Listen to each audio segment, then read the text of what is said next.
Welcome to the show. I'm Angelo Santa Barbara, Assemblyman for the 111th Assembly District representing Montgomery County and parts of Schenectady and parts of Albany County. Today we have with us Michael Decker, CEO of Liberty, that's been serving our community for 57 years. Mike, welcome to the show. Well, thanks for having me.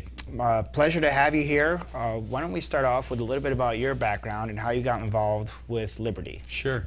Well, first of all, I grew up in Montgomery County, grew up in Amsterdam, and it's a great place to live. And but I've been with Liberty for 50. Liberty's been in existence for 57 years, but I've been with the organization for about 23 years. And over that time, it's just been a great opportunity to see the growth in people's lives and how the organization has really thrived in sometimes a challenging environment, but it's been a great love of my life. And 57 years is certainly a long time, and I had a chance to look at Liberty's website, and I have visited the organization. Maybe you can tell us about the mission and what you do to serve our communities. Sure. Well, our mission is we work together to support individuals with disabilities and others in need to achieve a quality of life each person values. So in fact, we just spent some time talking with the individuals we support, family members, our coworkers, and members from the community about what we really do. And we really chose those working together because the whole essence of teamwork is very integral to everything we do, whether it's coworkers, working with each other, with families, with the community. We really want to be a partnership and a team with all the people who are working together to support our mission. The part of individuals with disabilities and others in need, our focus is individuals with developmental disabilities, but we also serve other populations in need. And the part about supporting people to achieve a quality of life each person values really rings to who we are. We go through a very involved process and personal process to understand what's most important to each person, and then developing a plan as to what the individual we're supporting is going to do and how we support that person to advance their lives. And so the process is really not just about an individual, it's about their family and beyond, and working together to help achieve independence. Right, exactly. So it's just like whether it's a person with a disability or any person. I mean, there's things that we do to support the advancements of our own lives, but nobody does it alone. Right. And we all support each other, and it's no different. The life of an individual with a developmental disability is no different in that regard. And your service area is all of Montgomery County? All of Montgomery County, right. If someone wanted to access services, they would come to your office. I know you have a great website. Maybe we can give that out real quick. Yeah, it's libertyarc.org. libertyarc.org, and of course they can always stop by your offices. Yeah, we're right on Route 5. That's actually not far from the throughway exit. Great. And I know there's a variety of programs and a variety of ages that individuals that you serve. What are the age groups? Where do we start? How? And I know it kind of goes through as people go through their life, they kind of vary in the services they receive and working towards independence. What are the ages? Sure. Well, actually, from infant children right up through the whole continuum of life. But as children, when the individuals we support, when they're children, primarily it's in-home services, obviously providing support to the child but also supporting the family as well. And so that's generally our first relationship with a person. More of the robust offerings are more when a person graduates high school, and then we start providing day habilitation services or vocational services, supporting somebody to get a job in their community, residential services, which run the continuum of individuals who may have some significant needs, to people who live very independently, and our services are intermittent. So we offer those services. We also offer Medicaid service coordination. So it's when we meet with an individual, first we have to check their, ensure that they're eligible for funded services. And if they're not, we find out a way where we can support the person. But those individuals seek to understand what the individual wants, and then how we can pull together a plan and a team to support the person to move forward with their lives. Now you mentioned, I know you mentioned a few programs. Right. What are, now one of the things that I find interesting that people I don't think realize is that people are looking to be independent, find a job, and give back to the community. I know that I met with some of your members, and I know that there's individuals that they want to give back to the community. Right. What are some of the activities they're able to be involved with through the programs? Sure. Well, pretty much you name it. Our community, while it's a great place to live, there's also a lot of needs in our community, and I know that you know them very well. But examples, one example is that Montgomery County has a large low-income senior population. So a lot of the individuals we're supporting are supporting low-income seniors in their home. They may go help them around the house. They may provide companionship. We do Meals on Wheels. So that's just one example where we work very closely with St. Mary's Hospital and some other area agencies to support a homeless shelter. So there are just, you pretty much name the not-for-profit in a lot of the clubs. The individuals that Liberty supports are supporting their community. In fact, going back probably around 5 or 6 years ago, we really took a look at the needs of our community, although a lot of us know them well because we've been living there for so long, but looked at demographic information, county plans, and reports such as that, and said, all right, how can we really take our mission and dovetail it with meeting other community needs? So, as I mentioned, it was low-income seniors, low-income children. We're providing some support to low-income children as well. But when you think about as you put it so well, is that people who we support want to contribute to the community, right. And also they want to have an opportunity to meet other people just like we are. So right. While they're doing something that they're very proud of, they're also developing relationships maybe that they would not have formed before.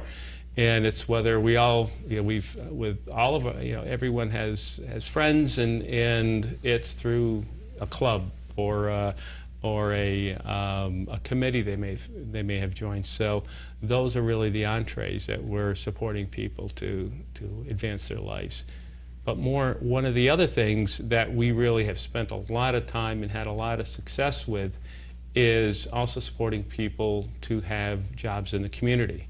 We have a vocational program where we support about 300 people. 90% of those individuals are working in their community. They have their own job. And it's just so important. While volunteering and being part of a club or an association provides an opportunity to meet people, so does work. Right. And when we first meet someone, one of the first couple questions we ask is, geez, what do you do for a living? Where do you work? And that is just such in our society, is just such an important aspect in so many of their lives. Again, no different for an individual with a developmental disability. And it really seems like it's about providing opportunity and learning how to become part of the community, just like anybody else. Right. And I know that I have a child with autism, so I've seen it from both sides. What are some of the other, disabilities that you may encounter? Well, autism certainly, but the full range of developmental and cognitive disabilities, we provide support to. So it's pretty, it's a pretty wide expanse to some extent. But one of the things that people really don't also know is that Liberty supports other populations in our community, and specifically, we run a community health center called New Dimensions in Healthcare.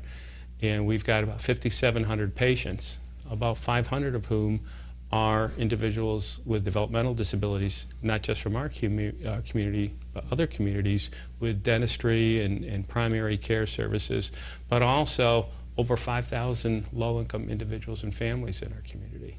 So it's another example where this association that started from very humble beginnings really is having a much greater impact in our community than probably these people who started our association were visionaries, but I wouldn't imagine that they envisioned it.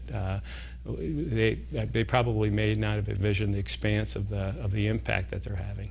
And 57 years, like we said, is certainly a long time.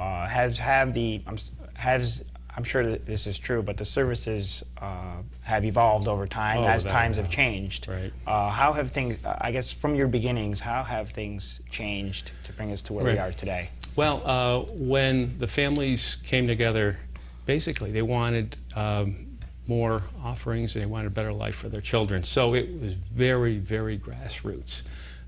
People ran ads and saying, hey, let's meet at the Kiwanis Club next Friday night, and anybody who has a child with a developmental disability is welcome, and we're going to have some coffee and donuts and talk about what we can do. A lot of the first program offerings really had more of a vocational focus. So maybe doing assembly for some assembly work for other for employers. But over time, the services expanded as the state, not just New York, but other states in our country, recognized the contributions that individuals with developmental disabilities can have, but also the services that are needed. And are you finding that these services are increasing over time, or is the need fluctuating at all, or is there more of a need or less of a need, or is it certain times when the need is low and certain times when it's high? Yeah, it's quite consistent. Okay. The need, because we have long-term relationships with the individuals we support. Now those services may increase or diminish as the support needs are. But when we look at all the individuals we support, which is several hundred people, they collectively they are relatively constant. I mean, one of the big challenges are that those needs are there, and they'll continue to be there, is the public support for that. And as you well know, it was a tough, one of the challenges that we have is obviously the state has, there's financial constraints that the state has.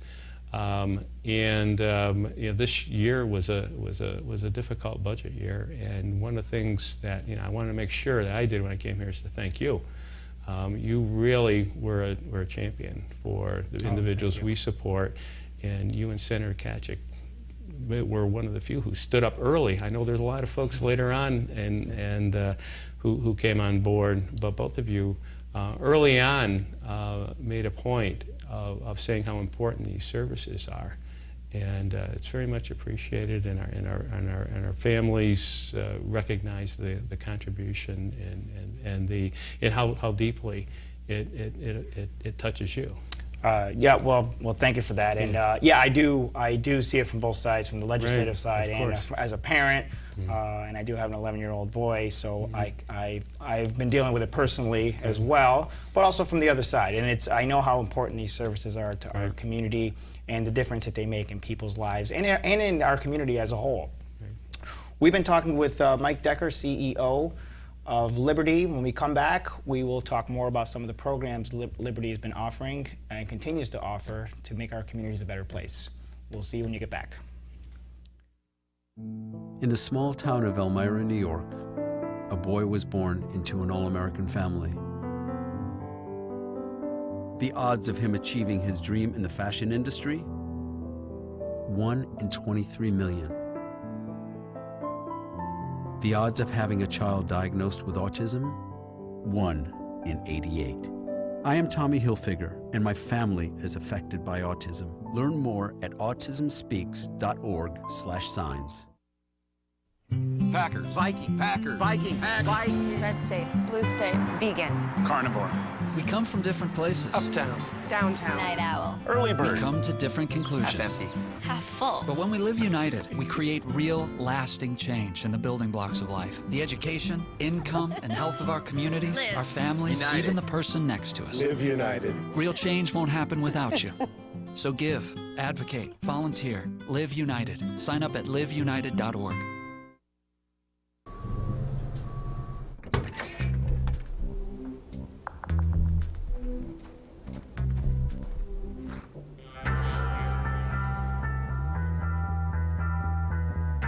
When you throw away money on wasted electricity, you're throwing away everything you could have bought with it. Saving energy saves you money. Learn more at energysavers.gov. So, I'm kind of new here, but I've noticed a trend. My human does this funny thing where she goes around and gets all my toys, and then she hides them in that basket by the door. You know, but it's always the same basket, and it's always in the same place. And then she acts so surprised when I find them, but, you know, she's putting them in the same basket. Again. It's like, hello, that's where you put it last time. You were the worst at hide and go seek. Welcome back. I am Assembly Member Angelo Santa Barbara, 1170 Riverfront Center, Amsterdam, New York. 12010 is my district office mailing address. You can reach me by phone at 518-843-0227 or by email at santabarbara@assembly.state.ny.us. Welcome back to the show. We've been talking with Mike Decker, CEO of Liberty, and all of the various services that they've been providing to our community for 57 years. That's right. I wanted to get into some of the specific services that are offered. I know we talked about the organization as a whole, and we had talked earlier about some day services.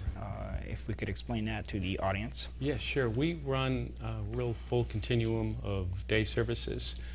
There are some of the individuals that we support have some pretty significant support needs. It may be medical needs, or it could be behavioral support needs.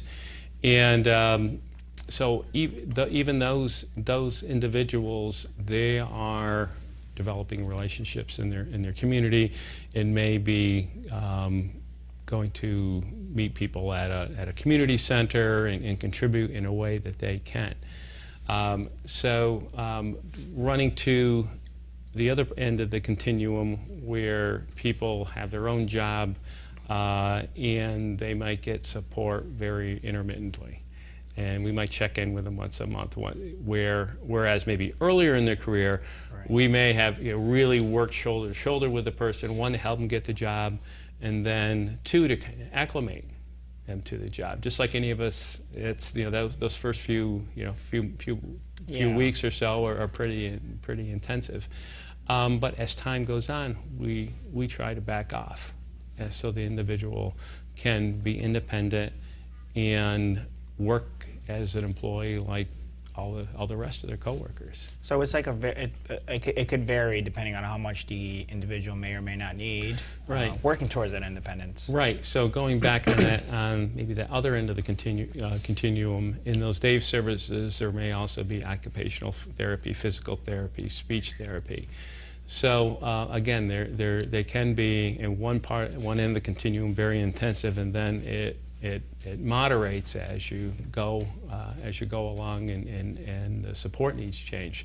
So again, we look at what the needs of that individual are and try to fashion a program that meets their needs.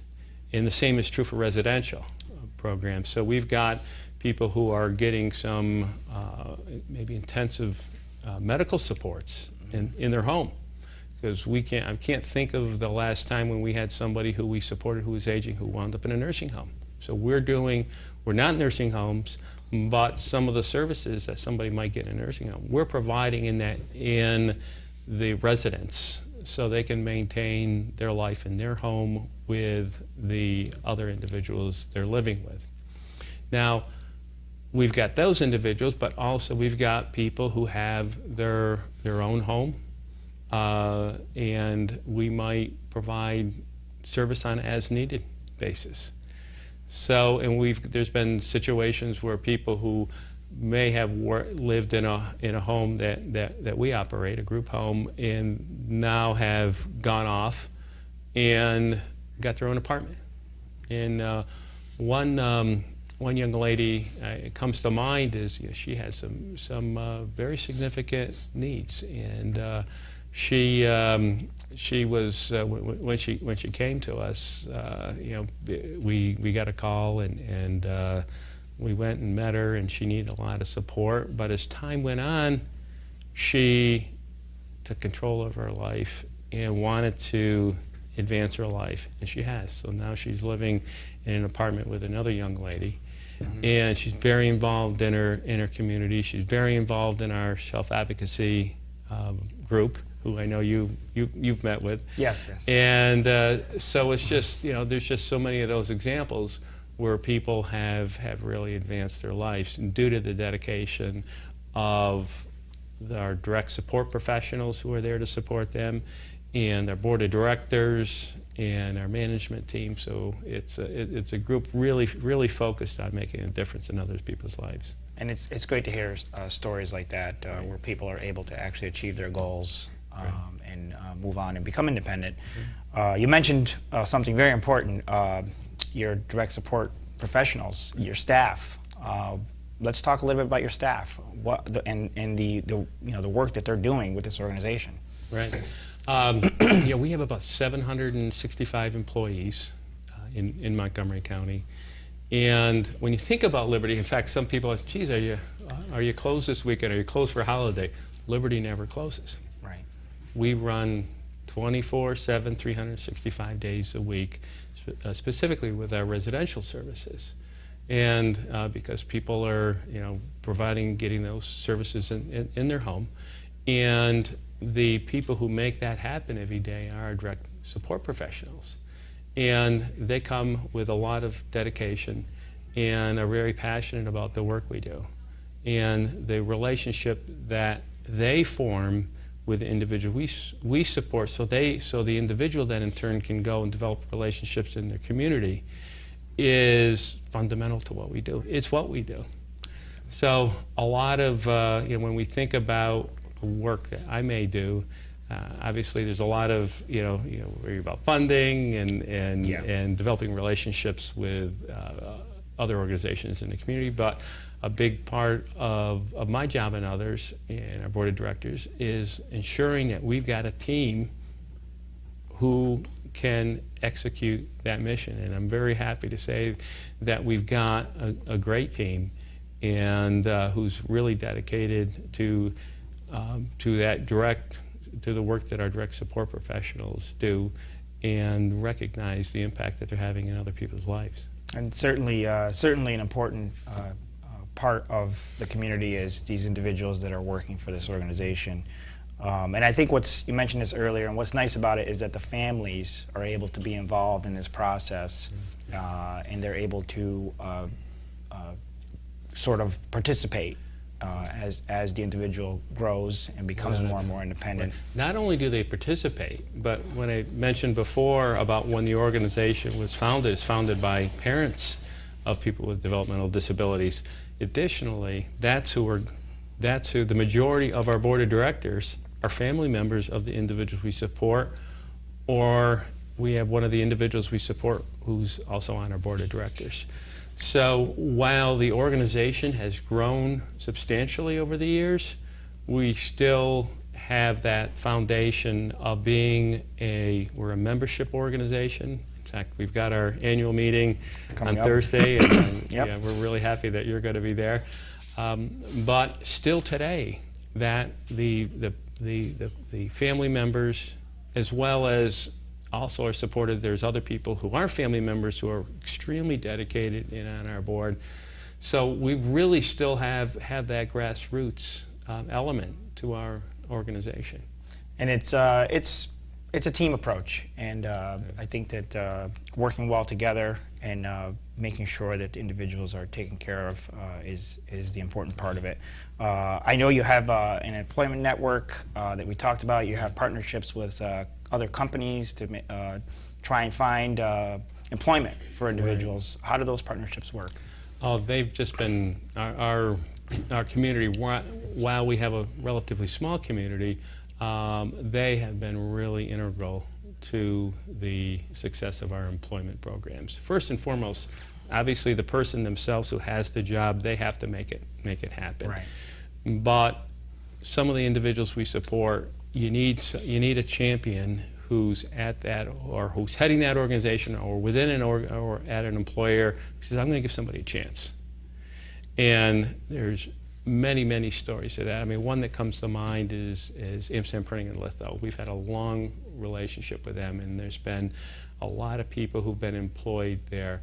We're recognizing Alpenhaus this year, and they've been great supporters as well. And just there's just Brown's Bus, the recorder. I mean, there's just been so many over the years who've just been great about basically just giving people a chance. But at the end of the day, once you get somebody has a chance, they have to fulfill their obligations. And every day, the individuals we support are fulfilling their obligations. And it's really, and we mentioned this before, it's giving people an opportunity, right, and giving them a chance to be part of the community. And it's great to see that people want to do that, and they want to contribute back. And the individuals that I spoke with, they want to be part of the community. They want to volunteer. They want to help out with taking care of elderly and being companions and being part of their own communities. Right. Yeah, I think it's interesting, not just that, but in terms of advocating for themselves. Our self-advocacy, we've got a very active self-advocacy group.